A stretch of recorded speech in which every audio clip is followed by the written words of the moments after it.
இங்கே ஒரு உயிரே போயிடுச்சு. 6 அடி பள்ளத்தில் இறங்கி அவர் முழுவி 3 நாள் பார்த்து தான் மீட்னு அழிவு பண்ண நிலைமையில் தான் இப்போ தடவி நாங்கள் எடுத்தோம். உப்பி போய் இருந்தது. மலை கோட்டு போட்டிருந்ததுனால தெரில. நிறைய குப்பைங்க இதெல்லாம் வந்து மூட்டையாகவே போகுதுன்னு தான் நான் இருந்தேன். கடைசியில் பார்த்தா பையனாக இருக்கிறாப்புல.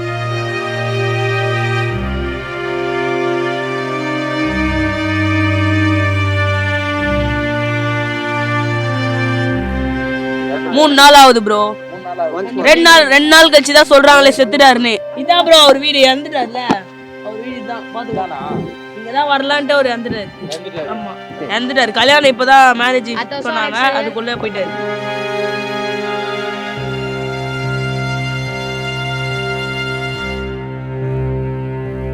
போன வாரம் தான் பார்த்தோம். ஆனால் பார்த்தது இன்னும் கண்ணுக்குள்ளே நிற்கிது அவன் பையனை. ஆனால் இந்த அளவுக்கு இதுவாகும் தெரியல. அவனுக்கு நீச்சல் தெரியாது. அவங்க அப்பாவை காப்பாற்றிட்டு போகலான்னு அவன் வந்தான். அவன் இந்த மாதிரி இதுவாகுவான்ட்டு தெரியல அவனுக்கு.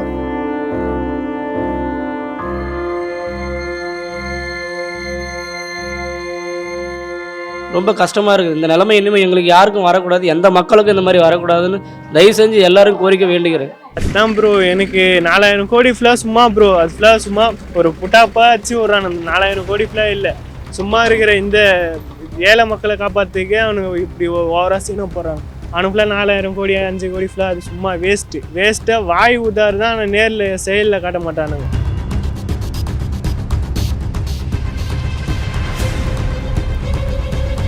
ஏரியாவை தர சொன்னால் ஏரியை குத்துக்கிறாங்க. அத்தை வெள்ளம் ஒன்று வரும், அந்த வெள்ளத்தில் என்ன பண்ணுவோம்? திருப்பி 4000 கோடி 5000 கோடி செலவு பண்ணேன், திருப்பி வேற ஒருத்தர் சிஎம் ஆகணும் அப்படி சொன்னால் எப்படி? இது ஃபுல்லாக வேஸ்ட்டு ஃபிலோ ப்ரோ. டிஎம்கே இருக்கிறது வேஸ்ட்டு.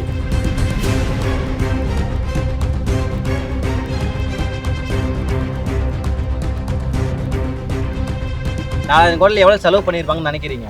மிஞ்சி போனால் ஆளுக்கு ஒரு 2 குவார்ட்டரை வாங்கி கொடுத்துட்டு சேவனேன்னு இருந்திருப்பாங்க. வாழ்வாதாரம் எல்லாத்தையும் பொருளாதாரம் எல்லாருமே ஏந்துட்டு நிற்கிறோம். எங்களுக்கு இதுக்கப்புறம் யார் இருக்காங்க சொல்லுங்க பார்க்கலாம். எந்த ஒரு முயற்சி இது வரைக்கும் யாரும் பண்ணல.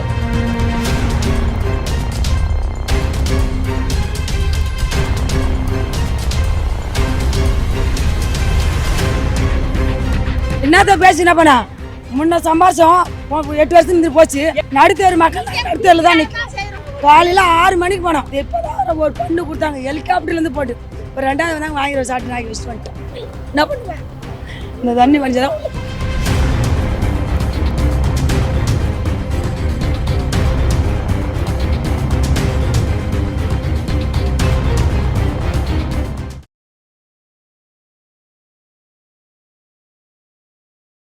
இங்கே ஒரு உயிரே போயிடுச்சு. அவர் பேர் அருண், 29 வயசு.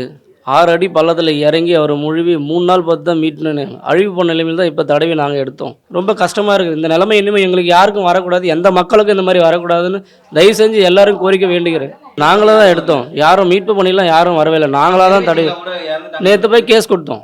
பள்ளிக்கரை போலீஸ் ஸ்டேஷனில் கேஸ் கொடுத்தா வந்து நடவடிக்கை எடுக்கிறேன்னு சொன்னாங்க. ஆனால் இது வரைக்கும் யாருமே வரல. தண்ணியில் வீட்டுக்கு போனேன், வெறும் மூட்டையாக இருந்தது. நாள் போனேன், இன்னைக்கு காலையில் பார்த்தா அதே மூட்டை அப்படியே இருந்தது. 2 பேர் வந்தாங்க, பார்த்தாங்க. பார்த்த பிறகு அது மூட்டையை பார்த்தோம்னா பையன் இறந்து போய் கிடந்தான். மூட்டைக்குள்ளையா? இந்த இது உப்பி போய் இருந்தது. மலை கோட்டு போட்டிருந்ததுனால தெரில. நிறைய குப்பைங்க இதெல்லாம் வந்து மூட்டையாகவே போகுதுன்னு தான் நான் இருந்தேன். கடைசியில் பார்த்தா பையனாக இருக்கிறாப்புல. தண்ணி அதிகமாக வர என்ன செஞ்சு பால் இதெல்லாம் கிடைக்குது. அதெல்லாம் தான் அங்கே மண்டபத்தில் இருந்தப்போ கொடுத்தாங்க, அரசாங்க சைட்லேருந்து கொடுக்குறாங்க.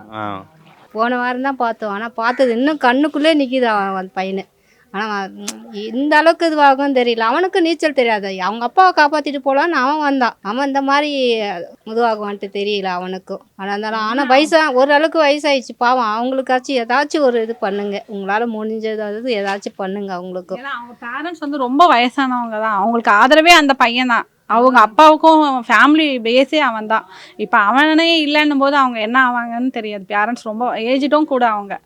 அதனால அவங்களும் கொஞ்சம் கஷ்டப்படுறாங்க. ஏதாச்சும் முடிஞ்சா யாராச்சும் ஹெல்ப் பண்ண முடிஞ்சா ஹெல்ப் பண்ண சொல்லுங்க ப்ரோ. அவர் தான் ப்ரோ அவங்க அப்பா கூப்பிடலான்னு வந்தாரு ப்ரோ. இங்க உள்ள தண்ணி அடி அடிச்சுன்னு இருக்கு. அதனால அவர் என்ன பண்ணாரு, அப்படியே தண்ணியில் அடிச்சு நீச்சல் கூட தெரியாது, தண்ணியில் அடிச்சுன்னு அப்படியே மூச்சு அடிச்சு இறந்துட்டாரு. 3 நாள் ஆகுது ப்ரோ. 2 நாள் கழிச்சு தான் சொல்றாங்களே செத்துட்டாருன்னு. அப்பனா பாத்துக்கோங்க, ஒரு போட்டு உள்ள வர மாதிரி வரவங்க போறவங்க எவ்வளவு கஷ்டப்படுறாங்க. இங்க ஒரு 4 பேர் இருக்கிறதுனால சரி முனையில வந்து இழுத்து விடுறாங்க. அதனால ஒரு ஹெல்ப் ப்ரோ. இதான் ப்ரோ அவர் வீடு, இறந்துட்டாருல. அவர் வீடு தான் பாத்துக்கோ. இங்கதான் வரலான்ட்டு அவர் வந்துட்டாரு. ஆமா, எந்த இடத்துல அடிச்சுன்னு போயிட்டாரு இப்படி அடிச்சு உள்ள. போயிட்டாரு? ஆமா, எத்தனை நாள்? 3 நாளா? ஆமா 3 நாள் 2 நாள் கழிச்சு தான் அவரு உள்ள இருக்காரே சொல்றாங்க. பேர் என்ன, ஒரு வயசு என்ன? அருணே, வயசு வந்து 30. இறந்துட்டாரு. கல்யாணம் இப்பதான் மேரேஜ் சொன்னாங்க, அதுக்குள்ள போயிட்டாரு. 4000 கோடி செலவு பண்ணியிருக்காங்க அப்படின்னு சொல்லிட்டு கணக்கு காமிச்சிருக்காங்க. 4000 கோடி செலவு பண்ணி நாங்க எல்லாம் சரி பண்ணிட்டோம், தண்ணி எங்கேயுமே நிக்காது, எல்லா இடம் போயிடும் அப்படின்னு சொல்லியிருக்காங்க. அதை எப்படி பாக்குறீங்க? 4000 கோடி செலவு பண்ணியிருப்பாங்கன்னு நினைக்கிறீங்களா? அதுதான் ப்ரோ, எனக்கு 4000 கோடி ஃபுல்லாக சும்மா ப்ரோ. அது ஃபுல்லாக சும்மா ஒரு புட்டாப்பா வச்சு விட்றான். அந்த 4000 கோடி ஃபுல்லாக இல்லை, சும்மா இருக்கிற இந்த ஏழை மக்களை காப்பாற்றுக்கே அவனுக்கு இப்படி ஓவராக சீனை போடுறாங்க. அவனுக்கு ஃபுல்லாக 4000 கோடி 5 கோடி ஃபுல்லாக அது சும்மா வேஸ்ட்டாக வாய் உதாரு தான். ஆனால் நேரில் செயலில் காட்ட மாட்டானுங்க. ஏரியாவை தர சொன்னால் ஏரியை குத்துக்கிறாங்க. ஃபுல்லாக சுற்று வட்டாரத்தில் ஃபுல்லாக ஃப்ளாட்டு தான். நம்ம ஏரியா மட்டும்தான் டொக்கில் இருக்குது. கொஞ்சம் ஏரியா மாப்போஸ் நகர் ஒரு ஊருக்கு, அது ஃபுல்லாக தார் ரோட்டில். நம்ம ஏரியாவுக்கு ஏன் தார் ரோடு இல்லை? இதுதான் ஃபுல்லாக மாப்போஸ் நகர். இந்த ரோட்டை பாருங்கள், இது தார் ரோடு யாருன்னா சொல்லுவாங்களா? இது தார் ரோட்லேயே தண்ணி தேங்கி நிற்கிது. அப்போ ஏன் இத்தனை ஏரியை ஒச்சு விட்றாங்க? ஒச்சு விட முடியாது, ஒரு வார்த்தை சொல்லிட்டு ஒச்சு விட்டா அடுத்த வாட்டி சேஃப் ஆகும். அப்போயும் எதுவுமே பண்ண முடியல, இப்போயும் எதுவுமே பண்ணல. அடுத்த வெள்ளம் ஒன்று வரும், அந்த வெள்ளத்தில் என்ன பண்ணுவாங்க? திருப்பி 4000 கோடி 5000 கோடி செலவு பண்ண, திருப்பி வேற ஒருத்தர் சிஎம் ஆகணும் அப்படி சொன்னால் எப்படி? இது ஃபுல்லாக வேஸ்ட்டு ஃபுல்லாக ப்ரோ. டிஎம்கே இருக்கிறது வேஸ்ட்டு. ஏடிஎம்கே இருந்தால் கொஞ்சம் இருந்தால், ஏன்னா இப்போ இடத்துல பிரச்சனை இருந்தாலும் அவங்க வந்து இதுவாக பண்ணுவாங்க. ஆனால் இப்போது டிஎம்கே ஆட்சியில் எதுவுமே பண்ண முடியல. இவங்க பாரிஸ்காரன் அந்த சைடு கொக்கு சார்னாங்க, அந்த சைடு அது இருக்குது. நம்ம ஏரியாவுக்கு இந்த சைடு பட்டா கொடுத்துட்டாங்கன்னா நம்ம அழகாத ரோட்டை போட்டு. போன கவர்மெண்ட் இருந்தப்போ அதை சொல்லிட்டாங்க. இப்போ ஆட்சி முடிஞ்சு, இப்போ வந்து இந்த ஆட்சி வந்து கிட்டத்தட்ட 3 வருஷம் ஆகுது. இது வரைக்கும் எதுவுமே நடக்கல. அதை பத்தி பேசவும் இல்லை, எதுவுமே ஆகல. இப்போ டிஎம்கே ஆட்சி இருந்துச்சுல, டிஎம்கே ஆட்சியில இவங்க சொல்லிட்டு அவங்க அப்படிதான் சொன்னாங்க. ஏடிஎம்கே ஆட்சி தான் செஞ்சுட்டு இருக்கோம். டிஎம்கே ஆட்சி 2015 சொன்னாங்க, இப்போ 2024 ஆக போகுது.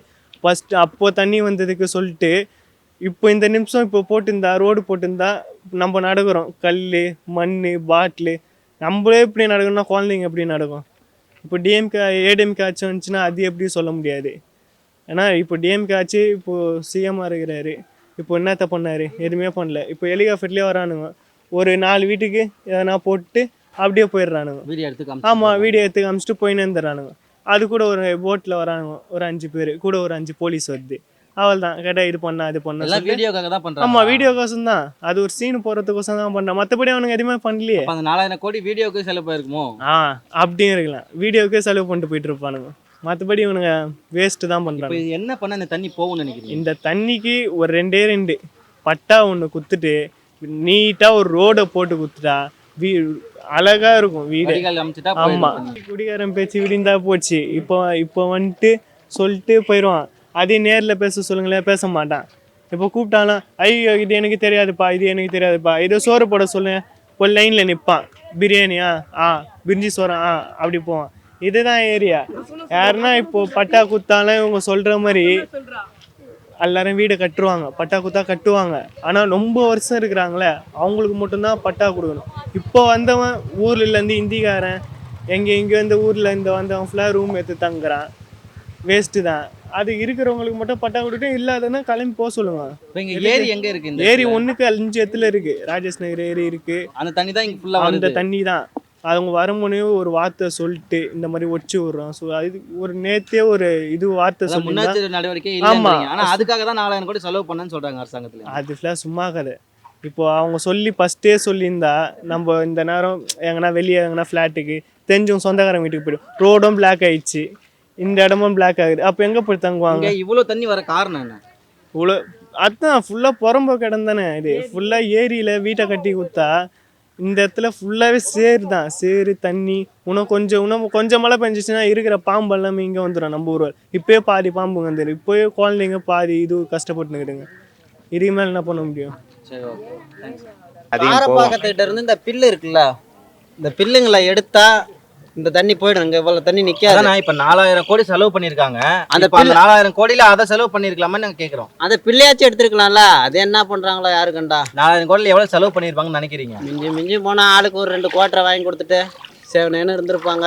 கட்சிக்காரங்க சும்மா முன்னாடி மட்டும் பார்த்துட்டு செஞ்சுட்டு அப்போ அந்த 4000 கோடி அது நமக்கு தெரியாது. கேட்டால் ஓட்டு போடுறோம், என்ன செய்யறாங்க, செலவு பண்ணிட்டு இருக்கிறான்றாங்க. செலவு பண்ணிருக்கிறேன்னு சொல்றாங்க. ஓட்டு போடுறீங்க மறுபடியும். போட்டு இப்போ எங்கள் வீட்டில் போறாங்கல்ல. வந்து நாங்கள் உயிர் காப்பாற்றி வந்ததே நாங்கள் பெருசு. அனைத்து பொருளுமே அவங்க அவங்க அவங்க எல்லாமே பொருளை அவங்க போயிடுச்சு. இப்ப பாதுகாத்து உயிர் பாதுகாத்து ஓடியாண்டோம், வெளியே ஓடியாண்டோம் வேற ஒண்ணும் இல்ல. தண்ணியில். என்ன தண்ணியில் கொஞ்சம் கஷ்டமாக தான் இருந்தது. ரொம்ப என்னென்னா கழுத்துக்கு மேலே வந்ததுனால யாரையும் கூட்டுக்க முடியல. அதுதான் ரொம்ப கஷ்டமாக இருந்தது. நாங்களும் போய் எங்களுக்கும் நீச்சல் தெரியாது. ஹெல்ப்லைனுக்கு பண்ணாலும் கொஞ்சம் கஷ்டமாக இருந்தது. மண்டே ஃபுல்லாக யாரும் வரல. ஆனால் டியூஸ்டேக்கு அப்புறம் எங்களுக்கு எல்லாமே கொஞ்சம் கொஞ்சம் ஓரளவுக்கு ரெக்கவர் பண்ண ஆரம்பிச்சிட்டாங்க. தண்ணி ரெக்கவர் பண்றாங்களா? தண்ணி ரெக்கவர் ஆன மாதிரி தெரில. ஓரளவுக்கு நார்மலாகவே எங்களுக்கு என்ன 2015 இதே மாதிரி இருந்தது, இப்போவும் இதே தான். அதனால எங்களுக்கு பழகிடுச்சு. 3 நாளாக இதே தண்ணியில் தான் இருக்கிறோம். இது கூட தண்ணி அதிகமாக போகுது. தயவு செஞ்சு எந்த அதிகாரியாவது இந்த அளவுக்கு தண்ணி வராத அளவுக்கு எங்களுக்கு பார்த்துங்க. எத்தனை வருஷமா இங்க இருக்கீங்க? நாங்கள் 13 வருஷமாக அந்த இடத்துல இருக்கிறோம். இதுக்கு முன்னாடி வருஷம் அந்த மாதிரி ஆயிருக்கா? 2015 வந்தது. அப்பயும் இதே மாதிரி தான் இருந்துச்சா? அப்பயும் இதே மாதிரி தான் வந்தது. இது அதை விட இப்போ அது அதிகம். அதுக்கப்புறம் யாருமே வந்து யாருமே வரல. எல்லாம் அந்த பானை பில்டிங்களே வராங்க, போய் நேக்குறாங்க. வாழ்வாதாரம் எல்லாத்தையும் பொருளாதாரம் எல்லாருமே ஏந்துட்டு நிற்கிறோம். எங்களுக்கு இதுக்கப்புறம் யார் இருக்காங்க சொல்லுங்க பார்க்கலாம். இவ்வளோ தண்ணியில் வந்து இது பண்ணுறாங்க. எந்த அதிகாரி வந்து இந்த தண்ணி இது பண்ணுறாங்க? யாரும் இதுக்கப்புறம் வரல. தண்ணி எடுக்கிறதுக்கான எந்த ஒரு முயற்சி இது வரைக்கும் யாரும் பண்ணல. அரசாங்கத்துலேருந்து யாருமே யாரும் இது வரைக்கும் வரல. எங்களை எல்லா பொருளும் போயிடுச்சு. வாங்க திறந்து காட்டுறோம் வீட்டை பாருங்க. வீட்டில் பார்த்தா ஒண்ணுமே பண்றதுக்கு அங்க ஒண்ணுமே இல்ல. சும்மா நாங்க புளிய மரத்துங்க படுத்து கிடக்கோம். 4000 கோடி எங்க போயிருக்குன்னு அது எங்க போயிருக்கு எங்களுக்கு என்ன சார் தெரியும்? எங்களுக்கு எந்த இதுவும் தெரியாது. நாங்க ஏதோ வந்தாரு பாதுகாப்பு கிடையாது. இப்ப நீங்க கூட குடுக்குறீங்க, என்ன ஏதுன்னு கேட்காத வாங்கி துட்டுறோம். அது மாதிரி எதனா கொடுத்தா வாங்கி துட்டு போற வேலை தான். இங்க ஓடினா ஓடுறோம், ஓடுனா ஓடுறோம், ஓடுனா ஓடுறோம். அவங்க கூட ஓடுறோம், இவங்க கூட ஓடுறோம், எங்க கூட ஓடுறோம். என்னத்த பேசி என்ன பண்ணா? முன்ன சம்பாரிச்சோம் 8 வருஷம் இருந்து போச்சு. இப்போ சம்பாரிச்சோம் இந்த 8 வருஷம் போயிடுச்சு. நடுத்தேர் மக்கள் நடுத்தேர்ல தான் நிற்கும். வீட்டு வேலை தான் செய்யறோம், வேற எங்க இல்ல. இந்த போன என்ன பண்ணும்? ஒரு முன்னாடி எச்சரிக்கை பண்ணணும். எதுவுமே பண்ணாத இப்படி பண்ணீங்கன்னா நாங்க என்ன பண்ணுது? வாழ்வா சாவோன்னு இருக்குது எங்க ஊரு. வாழ்வா சாவ. போன வருஷம் மழையில வந்து 3 மாசம் குழந்தை, இப்போ 2 குழந்தைல அனுப்பிச்சு வெளியே அனுப்பிச்சிட்டு இப்போ எல்லாம் தவிக்கிறோம். காலையில 6 மணிக்கு போனோம். இது இப்போதான் ஒரு பண்ணு கொடுத்தாங்க ஹெலிகாப்டர்லேருந்து போட்டு. இப்போ 2வது வந்தாங்க, வாங்கிடுவோம் சாப்பிட்டு நாக்கி வச்சுட்டு வந்துட்டோம். என்ன பண்ணுவேன்? இந்த தண்ணி வண்டிதான்